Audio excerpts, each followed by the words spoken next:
नमस्कार। Film industry में फिल्मों का हिट होना और फ्लॉप होना एक आम बात है, लेकिन तकलीफ जब होती है जब किसी फिल्म को बनाने में 6 साल का समय लग गया हो, करोड़ों रुपए का कर्जा हो गया हो और जिस फिल्म के हिट होने की पूरी उम्मीद थी वह रिलीज होने के बाद औंधे मुंह गिर गई हो। जी हाँ, आज हम आपके लिए लेकर के आए हैं शोमैन राज कपूर के जीवन से जुड़ी एक ऐसी ही कहानी। फिल्म मेरा नाम जोकर के फ्लॉप होने के बाद राज कपूर गले तक कर्ज में डूब चुके थे। उनके बड़े बेटे रणधीर कपूर की डेब्यू फिल्म कल आज और कल का प्रदर्शन भी बहुत फीका रहा था, इसलिए राज कपूर उन दिनों फाइनेंशियली बहुत मुश्किलों से घिरे थे। राज कपूर को सिर्फ फिल्में बनाना ही आता था, इसलिए उस भारी कर्ज को उतारने के लिए उन्हें एक और फिल्म बनानी थी, एक ऐसी फिल्म जो हर हाल में सफल हो। कहने वाले कहते हैं कि राज कपूर राजेश खन्ना के साथ फिल्में बनाना चाहते थे, जो उस वक्त स्टारडम के शिखर पर थे, लेकिन उनके पुत्र ऋषि कपूर ने एक इंटरव्यू में कहा था कि राज कपूर ने कभी भी किसी स्टार के साथ फिल्म बनाने की प्लानिंग उस वक्त की ही नहीं थी, क्योंकि उनका विजन एकदम अलग था। खैर, राज कपूर के जहन में एक कहानी चल रही थी। उस कहानी पर फिल्म बनाने के लिए उन्हें किसी स्टार की जरूरत नहीं थी। उस कहानी का आइडिया राज कपूर को एक आर्चीज कॉमिक्स से मिला था। उन दिनों ऋषि कपूर आर्चीज कॉमिक्स पढ़ा करते थे। कभी कभार राज कपूर भी कॉमिक्स पढ़ लिया करते थे। कॉमिक्स में एक ऐसे लड़के की कहानी थी जिसने कुछ वक्त पहले ही स्कूल खत्म किया है और अब वो अपनी ही उम्र के एक लड़की को चाहने लगा है। वही कहानी राज कपूर के दिमाग में छप गई। कॉमिक्स की उस कहानी से राज कपूर के दिमाग में कई आइडियाज आने लगे थे। राज कपूर ने लेखक ख्वाजा अहमद अब्बास को वो कहानी और उनसे आने वाले आइडियाज शेयर किए और उसे भारतीय परिवेश की कहानी के तौर पर डेवलप करने को कहा। ख्वाजा अहमद अब्बास ने कहानी तैयार कर ली। वीपी साठे संग मिलकर उन्होंने स्क्रीन प्ले भी लिख दिया और जैनेंद्र जैन ने डायलॉग्स भी लिख लिए। फिल्म का नाम रखा गया बावी। बावी ही जैनेंद्र जैन की पहली फिल्म थी। अब बारी थी फिल्म के लिए हीरो हीरोइन चुनने की। वो एक ऐसा वक्त था जब फिल्म इंडस्ट्री के लगभग सभी स्टार 30-32 साल की उम्र के थे, जबकि राज कपूर को इस फिल्म के लिए एक टीनेजर की जरूरत थी। इसलिए उन्होंने अपने दूसरे बेटे ऋषि कपूर, जो उस वक्त सीनियर कैम्ब्रिज की परीक्षा में फेल हो गए थे, उन्हें हीरो के रोल के लिए साइन कर लिया। इस तरह हीरो पर खर्च होने वाला पैसा राज कपूर ने बचा लिया। हीरोइन के लिए उन्होंने कुछ ऑडिशंस किए। उन ऑडिशंस में नीतू सिंह ने भी अपनी किस्मत आजमाई थी, लेकिन वो फेल हो गई थी। उसी दौरान ही ऋषि कपूर ने पहली दफा नीतू सिंह को देखा था, लेकिन तब तो उन्होंने कभी सोचा भी नहीं था कि ऑडिशन में फेल हुई ये लड़की एक दिन उनकी जीवन संगनी होगी। खैर, डिम्पल कपाड़िया भी ऑडिशन देने आई थी। डिम्पल की पर्सनालिटी राज कपूर को बावी फिल्म की हीरोइन के तौर पर एकदम फिट लगी और इत्तेफाक से राज कपूर डिम्पल के पिता चुन्नी लाल कपाड़िया को भी जानते थे। आखिरकार उन्होंने बाबी के रोल के लिए डिम्पल को फाइनल कर दिया। हीरोइन के पिता के लिए राज कपूर ने अपने साले प्रेमनाथ को लिया, जो परिवार का हिस्सा थे और उन्होंने उस मुश्किल वक्त में राज कपूर का साथ देने में कोई कमी नहीं की। हीरो के पिता के लिए अप्रोच किया गया प्राण साहब को, जो राज कपूर के बहुत पुराने दोस्त थे, लेकिन उन दिनों प्राण साहब इंडस्ट्री के सबसे महंगे कैरेक्टर आर्टिस्टों में से एक थे। प्राण जानते थे कि राज कपूर किन मुश्किलों से घिरे हैं, इसलिए जब राज कपूर ने उनसे बाबी में काम करने की गुजारिश की और कहा कि तुम्हारा मार्केट प्राइस चुकाने में मैं असमर्थ हूँ, तो प्राण साहब ने राज कपूर से मात्र 1 रुपए लेकर बाबी फिल्म साइन कर ली। हालांकि उन्होंने ये भी कहा था कि अगर बाबी सफल हो गई तो उन्हें उनकी फीस दे दी जानी चाहिए। इसके लिए राज कपूर तैयार भी हो गए। मगर हम सभी जानते हैं कि बाबी के बाद प्राण साहब और राज कपूर जी की दोस्ती खत्म हो गई थी, और वो इसलिए क्योंकि बाबी की सफलता के बाद प्राण साहब को उम्मीद थी कि राज कपूर उन्हें उनकी फीस के 3 लाख रुपए देंगे। उन दिनों वो एक फिल्म का उतना ही चार्ज करते थे, लेकिन राज कपूर ने उन्हें सिर्फ 1 लाख रुपए का चेक भिजवाया। प्राण साहब को राज कपूर की वो बात अच्छी नहीं लगी।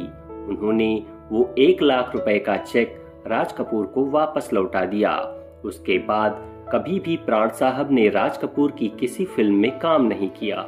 बाबी के अन्य कलाकारों के लिए राज कपूर को बहुत अधिक मेहनत नहीं करनी पड़ी, क्योंकि राज कपूर बहुत बड़ा नाम थे। तो फिल्म इंडस्ट्री का कोई भी एक्टर खुशी खुशी उनकी फिल्म में काम करने को हमेशा तैयार रहता था, फिर चाहे राज कपूर थोड़े पैसे कम ही क्यों ना ऑफर करें। बाबी के दौरान भी ऐसा ही हुआ, और बाकी जितने भी कलाकार थे वो राज कपूर को आराम से मिल गए।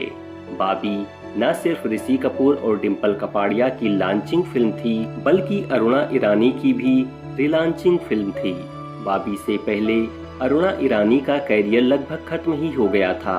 कॉमेडियन महमूद संग उड़ी अफेयर की खबरों ने अरुणा ईरानी का बहुत नुकसान किया था। उन्हें फिल्में मिलनी बंद हो गई थीं, लेकिन बाबी ने उनके कैरियर में नई जान फूंक दी। गुंडे के रोल के लिए राज कपूर ने अपने साढ़ू प्रेम चोपड़ा को कास्ट किया, जबकि प्रेम चोपड़ा बाबी में काम करना ही नहीं चाहते थे। दरअसल वो कोई बड़ा रोल नहीं था, स्पेशल अपीयरेंस टाइप का रोल था। प्रेम चोपड़ा को डर था कि अगर उन्होंने किसी फिल्म में स्पेशल अपीयरेंस वाला रोल निभा दिया तो फिल्म इंडस्ट्री के और लोग भी उनसे ऐसी ही उम्मीदें करने लगेंगे, जबकि वो फुल फ्लेज्ड विलेनियस कैरेक्टर ही उन दिनों निभाया करते थे। लेकिन मुश्किलों में घिरे अपने साढ़ू की मदद के लिए प्रेम चोपड़ा को आखिरकार बाबी का वो किरदार निभाना ही पड़ा। प्रेम चोपड़ा के किरदार को राज कपूर ने बाबी में नाम भी उनका असली वाला ही दिया। प्रेम चोपड़ा को शुरू में ये बात अजीब लगी थी, लेकिन राज कपूर ने उन्हें अपने पर भरोसा करने को कहा। रिलीज के बाद वाकई में बाबी फिल्म, और फिल्म में बोला गया उनका डायलॉग, प्रेम नाम है मेरा प्रेम चोपड़ा। प्रेम नाम है मेरा प्रेम चोपड़ा उनके कैरियर के टॉप डायलॉग्स में से एक बन गया। बाबी फिल्म को रिलीज हुए 51 साल से ऊपर का समय हो रहा है। यह फिल्म 28 सितंबर 1973 के दिन रिलीज हुई थी और एक करिश्माई हिट साबित हुई थी। कहा जाता है कि बाबी देखने का क्रेज उस वक्त लोगों में इतना ज्यादा था कि देश के दूरस्थ देहाती इलाकों के लोगों को बाबी दिखाने के लिए स्पेशल बस सर्विस चलाई गई थी। बाबी फिल्म के बजट को लेकर के एक्चुअल फिगर हमें नहीं मिल सका। कुछ लोग कहते हैं कि बाबी फिल्म 25 लाख में बनी थी, जबकि कुछ लोग कहते हैं कि यह फिल्म 40 लाख रुपए में बनी थी। लेकिन इस फिल्म में 5.5 करोड़ रुपए की जबरदस्त कमाई की थी और ये एक ब्लॉकबस्टर फिल्म थी। कमाई के मामले में 1973 की नंबर 1 फिल्म थी बाबी। उस साल दूसरे नंबर पर धर्मेंद्र हेमा मालिनी की जुगनू थी, जिसने 3.5 करोड़ रुपए की कमाई की थी, और तीसरे नंबर पर राजेश खन्ना, राखी, शर्मिला टैगोर स्टारर दाग फिल्म थी, जिसने 3 करोड़ 25 लाख रुपए की कमाई की थी। 21वें फिल्म फेयर अवार्ड्स में बाबी ने 5 अवार्ड जीते थे। पहला था बेस्ट एक्टर अवार्ड, जो ऋषि कपूर को मिला था। दूसरा था बेस्ट एक्ट्रेस, जो डिम्पल कपाड़िया को मिला था। उस साल बेस्ट एक्ट्रेस अवार्ड डिम्पल के साथ साथ जया बच्चन को अभिमान फिल्म के लिए दिया गया था, यानी उस साल वो अवार्ड टाई हो गया था। बाबी को मिला तीसरा फिल्म फेयर अवार्ड था बेस्ट मेल प्लेबैक सिंगर, जो नरेन चंचल को मिला था। फिर बेस्ट आर्ट डायरेक्शन, जो ए रंगराज जी को मिला था, और 5वां था बेस्ट साउंड डिजाइन, जो अलाउद्दीन खान कुरैशी को मिला था। उस साल जब ऋषि कपूर को बाबी के लिए फिल्म फेयर अवार्ड मिला था तो संजीव कुमार जी को बहुत खराब लगा था, क्योंकि उन्हें लगता था कि वो अवार्ड फिल्म कोशिश के लिए उन्हें मिलना चाहिए था। हालांकि सालों बाद ऋषि कपूर ने खुद ही इस बात का खुलासा किया कि बाबी के लिए उन्होंने film fair best actor award 30,000 रुपए में खरीदा था। ऋषि कपूर के ये खुलासा करने के बाद इन फिल्म अवार्ड्स की अथॉरिटी पर सवाल भी खड़े हो गए थे। यहाँ हम आपको यह भी बता दें कि बाद में मेरा नाम जोकर फिल्म काफी हिट हो गई थी।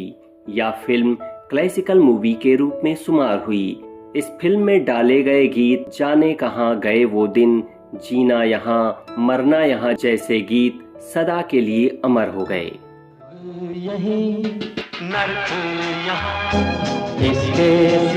तो ये थी राज कपूर साहब की वे दो फिल्में, जिनमें से एक ने पहले दिवालिया बनाया तो दूसरे ने मालामाल। उम्मीद करता हूँ कि आपको यह जानकारी जरूर अच्छी लगी होगी। अगर हाँ तो वीडियो को लाइक करें, अधिक से अधिक लोगों को शेयर करें और चैनल को सब्सक्राइब करना ना भूलें। शीघ्र मिलेंगे एक नई वीडियो में कुछ नई जानकारी के साथ। तब तक मैं विवेक कुमार श्रीवास्तव आपसे विदा चाहूँगा। धन्यवाद।